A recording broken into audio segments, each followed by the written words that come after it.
Hey there, ladies and gentlemen, and welcome back. I'm your host, Patsun, and today we're going to be taking a look at r/relationship advice, where I actually believe that OP might be blind.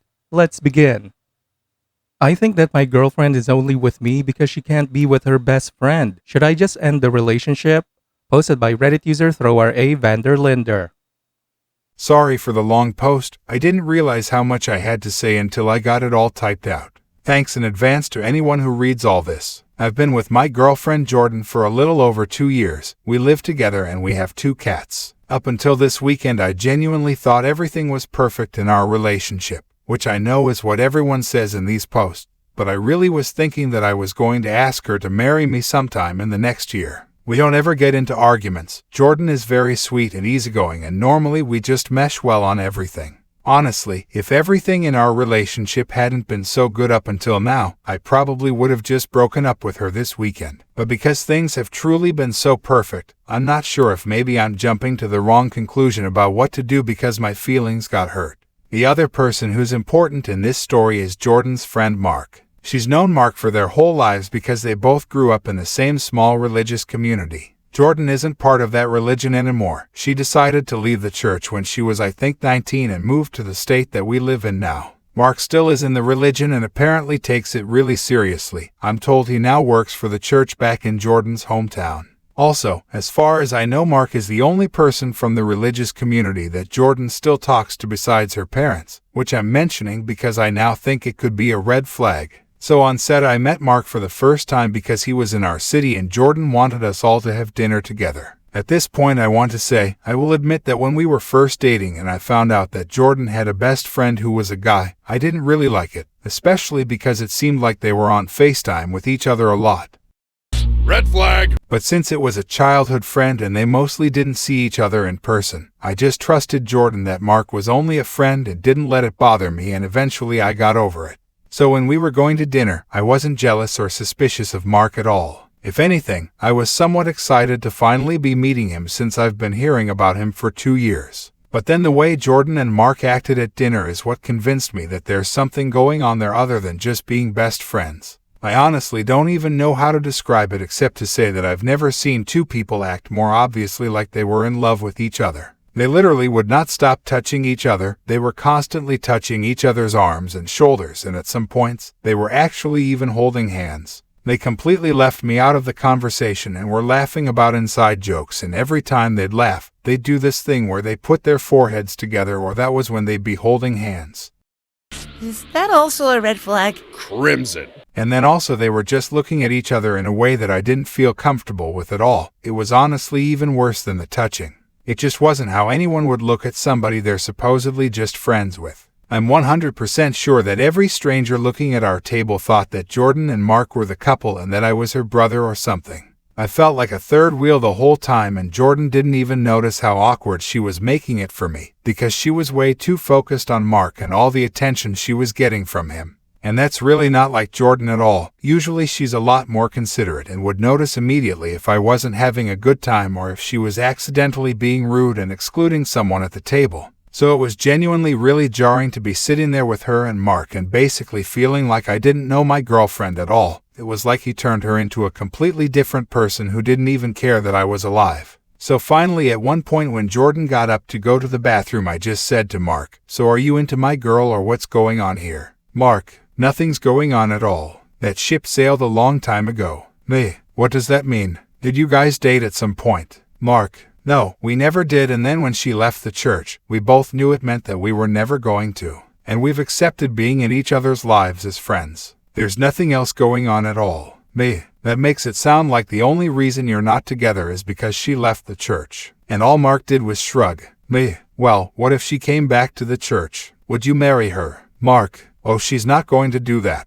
You might as well ask what would happen if a bicycle had 6 tires. And so, then when Jordan came back to the table, Mark said to her, "OP wants to know if we'd be married if you weren't a godless heathen." "Jordan, why, did you 2 call your mom while I was gone?" And then she and Mark both just laughed about it and changed the subject. So because of dinner and that conversation and everything else that I've written about in this post, I really feel like Jordan and Mark are in love with each other and not just best friends like they say. And the only reason they aren't together is because they can't compromise about their religion. I think Jordan thinks that because she's okay with that decision, she expects me to be okay with being her second choice, and in the meantime, she's actually secretly wanting to be with Mark. So that makes me think that I should probably obviously just have self-respect and break up with her, because I shouldn't be in a relationship with someone who would rather be with somebody else. But then the problem for me is that our relationship has been so perfect and Jordan has always treated me so well except for this one night. The only time she's ever acted like this was on the one occasion that Mark was around in person. Normally, even when she's talking to him all the time, she's never made me feel this way. So on the one hand, I'm wondering if maybe it doesn't matter what Jordan's feelings are for Mark. As long as he isn't going to be around, it doesn't actually seem to affect our relationship.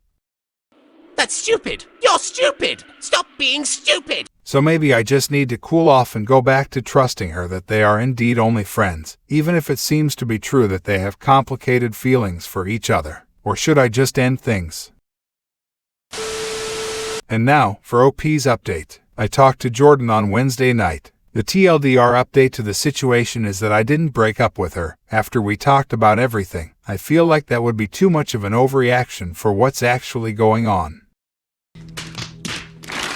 I do still think I was right to be upset about what I saw happening at dinner on Saturday, and Jordan didn't disagree with me about that. But I think I did jump to the wrong conclusion that it meant that she secretly actually wanted to be with Mark more than she wants to be with me. Now that we've talked it out, I don't think there's a reason to end what's otherwise the best relationship I've ever had, and I'm glad that I didn't just immediately trust my instincts, because there was more going on with the situation that I didn't really understand that Jordan has since told me, and now I do feel like she could be given some grace in this situation, assuming nothing like this ever happens again. So thanks for the advice, especially for everyone who told me to just talk to her before I made a big decision. So when we talked, I decided to take the main piece of advice that I got from everyone and start by telling Jordan that my feelings were hurt by the way she treated me at dinner with Mark, and then see how the conversation went from there. It turned into a very long talk, so I don't want to try to remember exact quotes and get them wrong, but here are the important things. I repeated to Jordan some of what I wrote in the post and said that I felt excluded by her and Mark, especially because they were being overly touchy-feely with each other to the point where it made me uncomfortable. Jordan seemed surprised, like she didn't even notice that she and Mark were touching each other that much, but then she thought about it and said that I was right and apologized.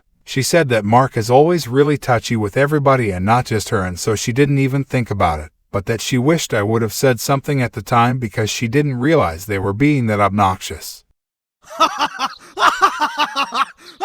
I said that was part of what bothered me, because I thought that normally she would have noticed something like that, but she was acting so different around Mark and not paying any attention to anything else, including how I was feeling, that it was honestly just made me question which one of us she cared about more, or if she cared about him as more than just a friend. Jordan apologized more and said that she could understand why it would look that way to me, but that she loves me and cares more about me than anyone else in the world, and that she didn't mean to act like that or make me feel that way. She said that she was trying to not make Mark feel like a third wheel because of being a single guy out with a couple, but obviously it backfired and just made me feel like the third wheel instead, which wasn't what she wanted to do either. After that, Jordan explained a lot to me about her history with Mark, and basically as she explained it, she said that she fully admits she cares about him as more than just a normal friend.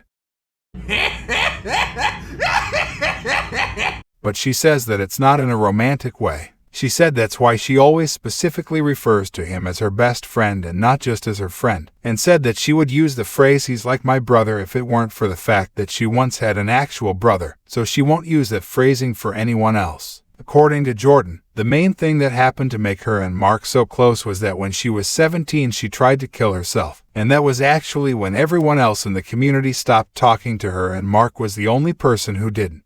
For the next couple of years until she moved, he was literally her only friend, and she said that he checked on her every single day to make sure she stayed alive, which is also when they got into the habit of talking on the phone so much. And also apparently during this time, Mark's parents thought they were dating and made a big deal about how they shouldn't be, and that's why she made that remark during dinner. Apparently calling Jordan a godless heathen is something that Mark's mom said. I did tell Jordan that Mark basically said to me that he thought the two of them would be married if she had stayed in the church, and I asked her if she thinks that maybe Mark is in love with her even if she doesn't feel the same way. She said definitely not, and I don't think she was being dishonest. I really don't agree with her, but I think she genuinely believes that Mark isn't into her in any way apart from friendship.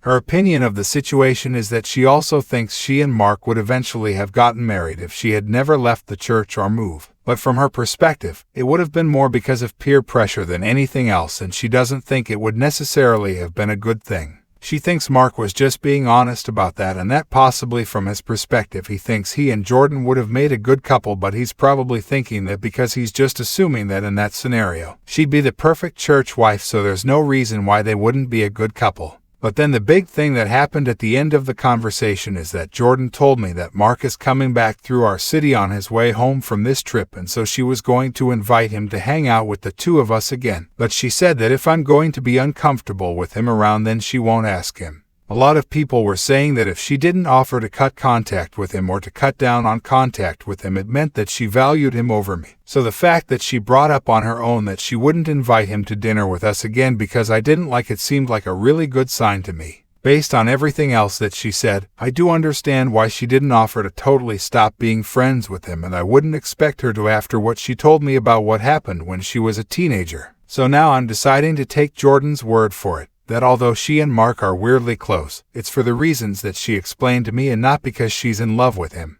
I think the fact that she was immediately apologetic instead of defensive was good, and the way she explained everything did make sense to me. I don't necessarily trust Mark, but I do think I can trust Jordan. But I am going to watch and see if it seems like she's still talking to him as much as she used to, or if anything changes or sounds different. I'm not going to be controlling and tell her that she can't talk to him or that she has to talk to him less, but I want to see if me talking to her about all of this causes her to act any differently at all. I'm kind of thinking she might realize on her own that the way Mark acts towards her actually does seem like he likes her more than a friend now that I've brought it up, but I don't know. It could be that things just go back to exactly the way they were before, and I won't know if anything has actually changed until the next time Mark is around in person. But I don't think that's something I should keep worrying about before it happens.